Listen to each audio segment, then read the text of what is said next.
Disney was an anti-Semitic piece of shit. A place where children are given a voice. Will you shut up? He was as bigoted a person as I've ever encountered. Walt found pleasure in bringing his employees to tears just so he could break them. He didn't like and he said, "What's that Negro doing around here?" I said, "Well, he's pretty dark.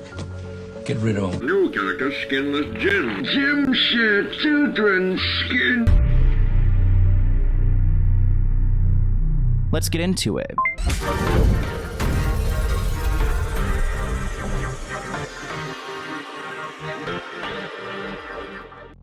Hey there, get ready for an exciting journey into the world of business growth with Shopify. When entrepreneurs like you first launch their online stores, they never imagine how much they can achieve. Now, with Shopify, selling products like yours have never been easier. Shopify is the ultimate global commerce platform that empowers businesses at every stage. Whether you are selling sleuthing supplies or marketing mystery merch, Shopify helps you sell everywhere in its all-in-one e-commerce platform and in-person POS system. You can also sell more with less effort using Shopify Magic.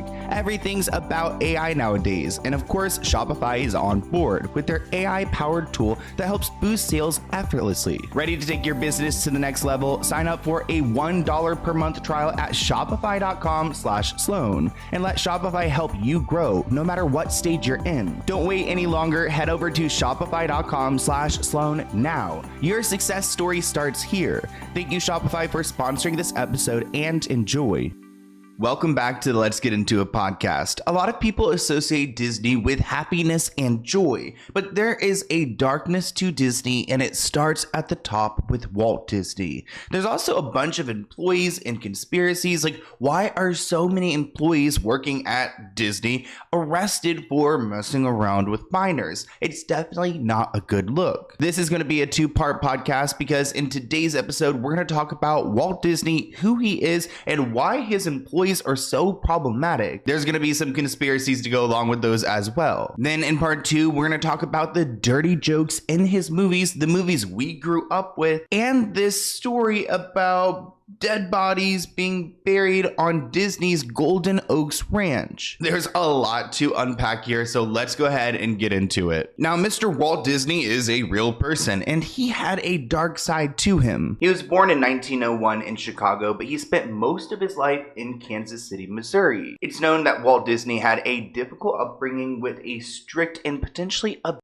father. Now, this part is giving me some Gypsy Rose Blanchard energy because his birth certificate actually was pretty suspicious because it listed him to being 10 years older than he thought he was. I guess it's kind of the opposite of Gypsy Rose Blanchard, but same kind of energy. This caused Walt Disney to have tension with his parents. He kind of felt like he didn't belong. Something was wrong there, and actually one of his movies, Peter Pan, was inspired by that. We've learned a little bit more about Walt Disney since his passing and his brother sharing horrific stories about their father like beating at them. And then one day, actually, Walt Disney stood up to his father. His father broke down and said he would never do it again. So that's a lot for these boys to go through. Often being taken to the woodshed and abused by his father. Walt's brother Roy would often boast about how he encouraged Walt to stand up to their father and refuse to take a beating. In Walt's doing so, Roy claims their father broke down and cried, vowing to never beat them again. Disney shows many signs of being an child that never received treatment or therapy. Now, Walt started off his career as an animator, which makes sense, and he ended up marrying a woman that he thought he loved. But there were reports that once his wife became pregnant 8 years into their marriage, he had a full breakdown. According to reports, Walt Disney developed a drinking habit and smoked 60 cigarettes a day. I feel like he probably sounded like Big Ange by the time that he passed away, which rest in peace to Big Ange. We love her, and I miss her raspy voice. But Walt had more than just addiction issues. He suffered from nervous breakdowns and compulsively washed his hands every hour. So he definitely had some OCD tendencies, which I feel like we can all kind of relate to. Like, I'm very OCD about cleaning. I have to have everything clean.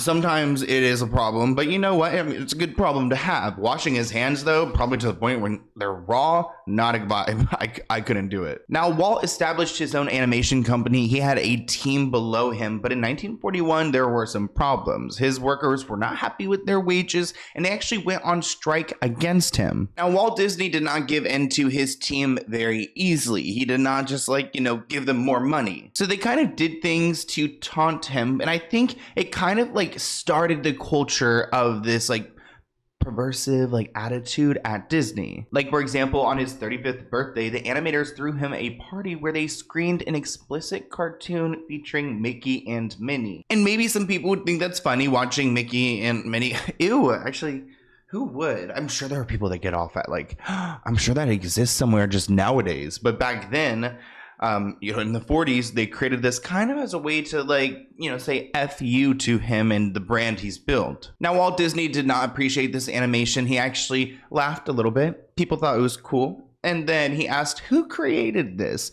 2 people stepped forward and he immediately fired them and just instructed everyone to destroy any record of this tape. He did not want this out there. He was furious, so not a great little surprise party by his employees. It's reported that those 2 employees walked out of that building in silence. So there's definitely some type of environment of fear, especially of the big boss. But it seems like he's got a lot on his plate. Actually, there was a report that he had accidentally killed his mother, which sounds very dramatic. But unfortunately, it's kind of what happened. I mean, again, it's completely an accident. Once Walt Disney started making some money, he bought his parents a nice house, which is a great thing to do. Congratulations. But when the furnace broke, he sent some of his employees to go and fix it, and they were inexperienced workers, which caused a gas leak and led to his mother's death. I wonder what he did to those employees. If the 2 employees were fired on the spot for creating that animation, I feel like those employees got something much, much worse. But through his early animations, he was pretty provocative. I mean, he was born in 1901, which is not an excuse, but it explains maybe why he's so nasty mean to racism thing. I'm trying to, speak along YouTube's guidelines. Let's just say it. I mean, he's got some racist and anti-Semitic stuff out there. So I don't know why he's going after the black people and the Jewish people, but he's gone after everyone. And we've got to talk a little bit about this because he's the man who really fueled this cartoon. Here's a clip I found of a few clips of Mr. Walt Disney talking about some things he believes in, which just, I think, speaks volumes. Disney was an anti-Semitic piece of shit. When I was a boy in Missouri, I practically lived outdoors. I find I don't make it quite as often now, but like millions of others, I like to enjoy it when I can. He was as bigoted a person as I've ever encountered, especially in a position of power. He made no bones about not liking this or that type of people. He especially hated, he didn't like Jews, especially New York ones. So this man grew up with this mentality, got a lot of power, and he was not shy about it. Actually, at one point, Disney associated with the Motion Picture Alliance, which was seen as an anti-Semitic group. The Song of South was also released without approval from the National Association for Advancement of Colored People. I don't know if they still use that type of phrasing. That's what the reporting is saying. But nonetheless, Disney was super reckless with who they partnered with and what they released. It's actually incredible that it's so known in the industry that Disney was against these type of people that this one woman who was part Jewish was fearful going into the studio and working with them because, I mean, I guess she's assuming that they would know this and they don't approve of her kind, which sounds so, I just can't even fathom that happening, but it still happens today. So very much a problem, but back then just everyone, knew about it and didn't try to address it. Joan Scott had been aware of Disney's anti-Semitic reputation when she arrived at the studio. Being part Jewish, it made her feel uncomfortable. We were on our way to lunch at the commissary, and Disney's right-hand man came out the door and said, "Wait a minute." And he said, "Joan, I have a question from Walt. And he just wants to know what your background is."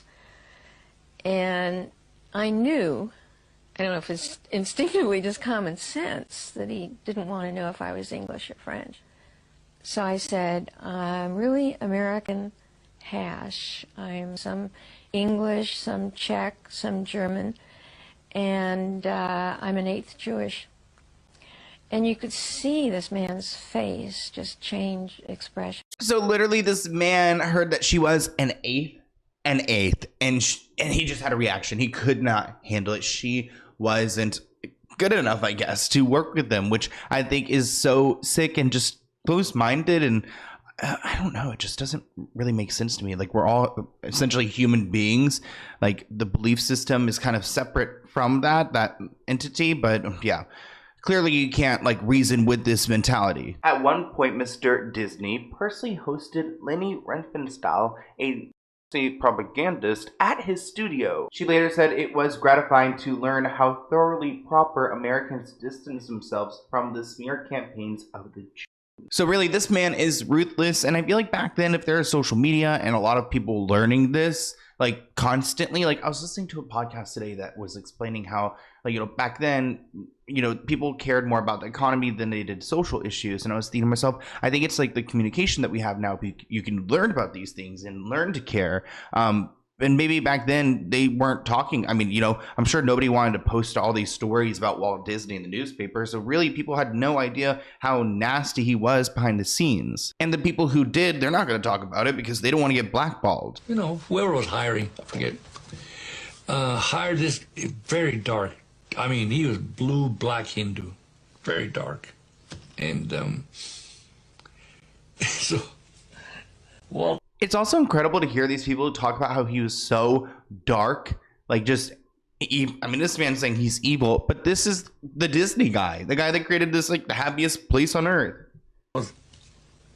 You know, walking along the hallway up to his room and must have made a take, like you can't believe it when he saw it. God, he did a take. And went up to his office, I guess, and he said, what's that, you know, what's that Negro doing around here? Oh, no, well, he's not a Negro. He's a Hindu. So he said, well, he's pretty dark. Get rid of him. Okay, I'm just like gasp. I mean, clearly this man is super ignorant. I can't believe he's like, was like a world power back then with the amount of influence he had. This person commented, Walt Disney hired a bunch of scientists after World War II.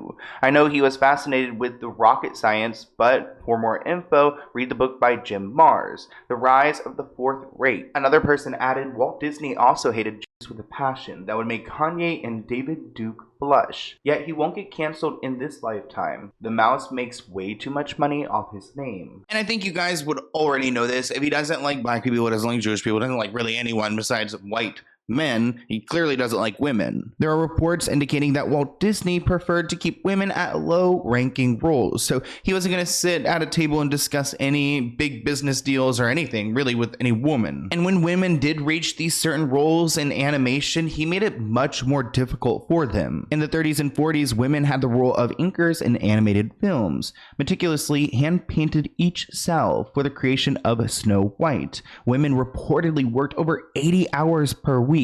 And that's around the same time they were going on strike against their workplace, so you already know they weren't paid properly. And it seems like Walt Disney kind of got off on watching his employees struggle, work for so long, work for so little, pushing people to their breaking point. And I don't know if it's something about his father that led him to do this, but it was widely reported. Walt found pleasure in bringing his employees to tears and often demanding impossible deadlines just so he could break them. Those close to him say he was desperately trying to recreate his childhood. Despite these women working on Snow White, when they started to ask for more, he pushed back. Walt Disney sent out a rejection letter to a woman saying, women do not do any of the creative work in connection with preparing the cartoons for the screen, as that work is performed entirely by young men. So he made it clear. He blatantly said that he does not want women in the workplace. They are not creative, and that's something for young men to do. Which, could you imagine that happening nowadays? Like if, Jeff Bezos or Elon Musk said like, oh no, I refuse to work with women. They are just not capable. They're not creative. Yet he was able to say it clearly and move on without a problem problem. He also participated in American politics and strongly opposed communism. He displayed support towards companies and projects with questionable methods and even exposed his own animators as potential communists. Back then, it was a different environment with the Cold War. I mean, people were scared and paranoid of communists. Like, I remember hearing about like the government like went through people who could be suspected as communists, or those in the military, and it even happened to like LGBT people. I'm sure he didn't like those either. So I'm sure anyone that was, you know, part of a community he did not agree with or went against his beliefs, he tried to seek them out and expose them. According to sources, Walt Disney transformed himself from being affectionately known as Uncle Walt, everyone loved him, to becoming a distressing figure. He segregated Disney based on gender and declined to engage with wage negotiations with employees. So he went from, the uncle you wanted to the uncle you were scared of, the boss from hell. And that's difficult to, I guess, maintain this like happy, joyful place of Disney and, you know, animation and cartoons when you are a despicable person. Like, you don't even really like kids. Here's an old clip of him talking, and a baby will not stop crying. Part of the reason why I haven't gone to Disney much ever. I've gone once in Florida and once in California. I didn't really like grow up watching a ton of Disney, so it's never really been my thing to go to these places. But if they have an adults night, like just the children, that would be hard for me. Years of working with them round the clock, Walt Disney was losing his patience with children. Welcome to Disneyland, the place. Sorry. So the place where children are. Oh my God. Please. Anywho, the place where children are given a voice. Will you shut up? He developed a hatred for kids and was deliberately cruel to them. You don't fancy looking at me while I'm talking to you, huh? Oh, that's fucking rude. What are you looking at, the castle? Parents also claimed that he was deliberately scaring children, but he argued that his new characters came with important moral messages. And here we are with a new character, Skinless Jim. Skinless Jim ain't got no skin. Oh no. What are you gonna do about that? Jim shed children's skin. Well, that's good of you that you want to share. Wait, so that's a cartoon that he has created that like wants the skin of children, I guess, to scare children. I guess that didn't land. They should make a horror film about that. Disney was eventually punished for his actions. So the judges said you can't make any films involving kids for a while. You're kidding. We just finished animating loads of films. Some of them are full of kids. Well, I mean, what the hell are we gonna do about Snow White and the 7 weird-looking... Snow White and the 7 weird-looking... he is just like...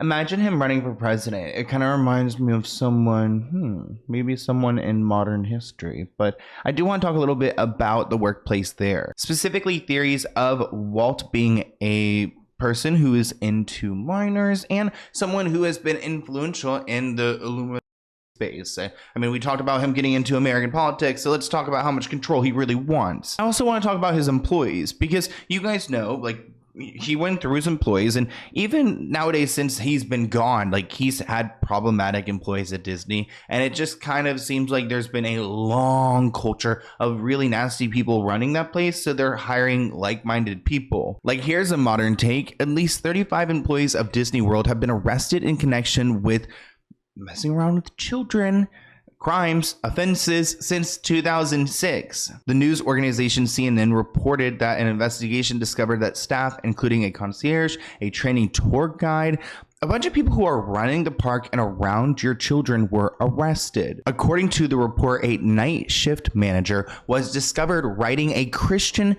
church service while watching child content. That is so, it really is like, you guys have heard about like the churches and their scandals. So yeah, it's giving that. Actually, I could do a podcast episode about that. You know, on the podcast, we get a little bit more controversial. Detectives carried out stings and received explicit messages from suspects that agreed to meet at the property. Not at the property. So actually at the park as well. And they had cameras to record every move. One man named Robert was charged with soliciting a child to commit an inappropriate act. He had pled not guilty after saying that he was in fact trying to protect the 14-year-old girl from harm and that he loved working at the resort. Keep in mind that this man actually has 4 children of his own, and he says, my children won't believe that I'm guilty of this crime. That yeah, you know, the messages and those type of things, they say a different story. Another creep named Alan faced 5 charges. He was arrested after sending disgusting and explicit text messages to an undercover detective. And this guy thought it was a 14-year-old boy he was going to meet. This Oh, God. What a creep. And that's why he's got 5 counts. Allen admitted that he hoped by traveling to meet the 14-year-old boy that things would lead to intimacy. It also seems like while they started investigating him, they found that he was guilty of doing things like this and being successful in the past. Of course, Disney has to explain why this is going on, because there are a lot of facilities, companies that employ a lot of people, but we don't have record numbers like this. And there's Xavier Jackson. He's 27. He is accused of sending sexual images to someone he thought was a 14-year-old girl. Oh, did I mention that he just happens to be a lifeguard at the Polynesian Resort for Disney? You think there's a few children around there? Sheriff Grady Judd identified several other Disney employees. I mean, at this point, there are so many people on this list. How do you even go through every person? One ex-employee actually admitted to taking hundreds of upskirt videos of women at the theme park. Which, if you guys don't know what that is, if I ever see any man doing that to a woman, I will go over and I will stomp their phone. Ugh. I've had people record me too in times where I'm like, I don't want to be recorded. Like, please do not record me. And I'm like, what? Aren't we in the age of consent? Like, where's my consent? I'm telling you, I don't want to be recorded. So upskirt recordings when someone's like taking their phone, like putting it up someone's skirt to record what's going on up there, weirdo.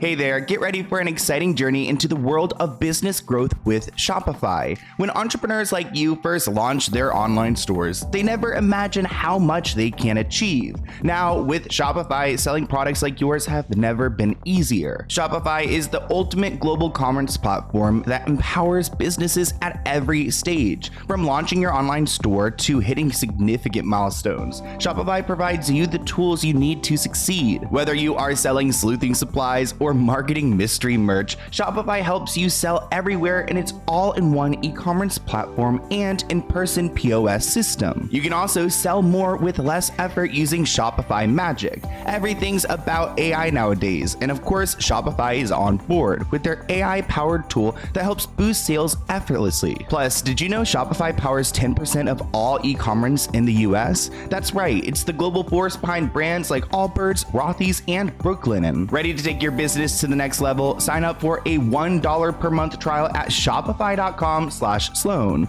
and let Shopify help you grow no matter what stage you're in. Don't wait any longer. Head over to shopify.com/Sloan now. Your success story starts here. Thank you, Shopify, for sponsoring this episode, and enjoy. The reports write that this guy had a whole different definition of the happiest place on earth.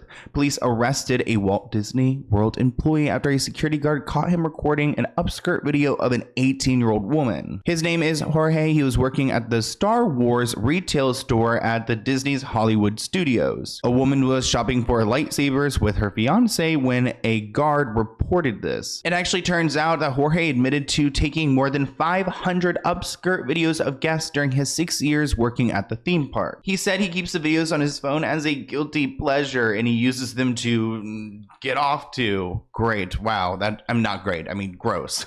I mean, just, geez. I mean, he's giving us everything. I guess he's been waiting to get caught. He actually faces charges of third-degree felony video voyeurism for recording female guests without their knowledge. Now, tell me how someone has over 500 instances of recording someone and, like, you know, Disney's heavily monitored. They're constantly watching the cameras. You cannot tell me that he was not spotted before in the past, like, doing this. Like, how do you get away with it? Like, I mean, 100 times, that's a lot, but 500 times? And here's some more. 76 images of horrible, frightening child. In this particular operation, we did not identify any victims that we could rescue. And that's our primary goal. Now, folks, children have been victimized through video clips and or still photos as we targeted these folks who are victimizing children with just the swapping and selling and looking at child. But you're going to hear much more in just a minute. Paul Val, he's 40 from Davenport. He's married. He works at Disney World at Cosmic Ray's restaurant.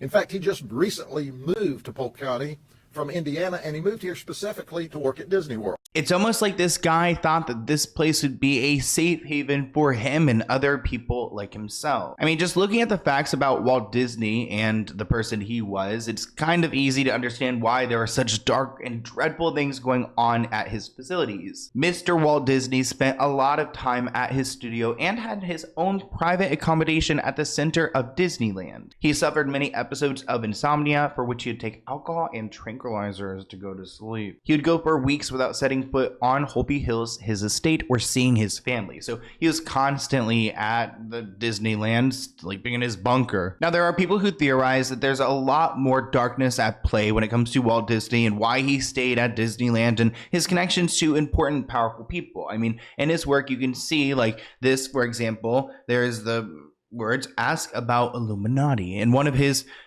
cartoons, they are mentioning the Illuminati, telling us to ask about them, and this is a child's picture. There's also a club called Club 33 that's like on the premise, and you have to pay a lot of money to be a part of this.